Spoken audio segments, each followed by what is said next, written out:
Mayong buntag mananap, nari ko karon sa klasika. Waak sa iyo pa sa kabuntago nagayo. Ayon na akong amigo. Ingon ani mo pagkayo, tanawa na oh. Waak ka. Oh, tawag sinaw-sinawan niya, gipasinaw jud niya tanawa. Siya nagayo ayo niya ako kapi-kapi tirada oh. Ay pagbuot waak ka. Yaw pa ka nahuman dia. Nya kaning pirti man namong daghan nagtayo uno na ning kaning birthday man sa akong amigo karon. Birthday niya. Yun ay kaon, yun ay prayer o tinudluay pa ni sila kinsay mo prayer.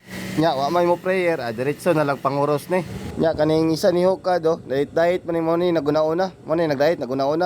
Ayaw mo pagbot kaya man ang kinabuhi, waa mo. Nya ni guma na mo kaon. Nabusog man ni isa na mo kauban na nagluyaw, tura natulog. Kita mo na, kana natulog na siya. Nya napalpak mo ni akong kauban isa oh. Tas niya. Toral may na magkamali kay di man ta perpekto, may magbabayad ta kay perminti tama. Nya nagkaon na mo ikaduha ni. Primero pa man to na, yun ay ikaduha, dessert tirada. Sige na lang may habhaba ni ay mo pagbot, waa mo. Di ara kani akong kauban no, gituslo niyang pan sa iyang ice cream. Unsa naman ka? Nya kamura bre kabulo mangaon. Takita mo na. Sabaw. Kubkob ang aktor. Waa ka.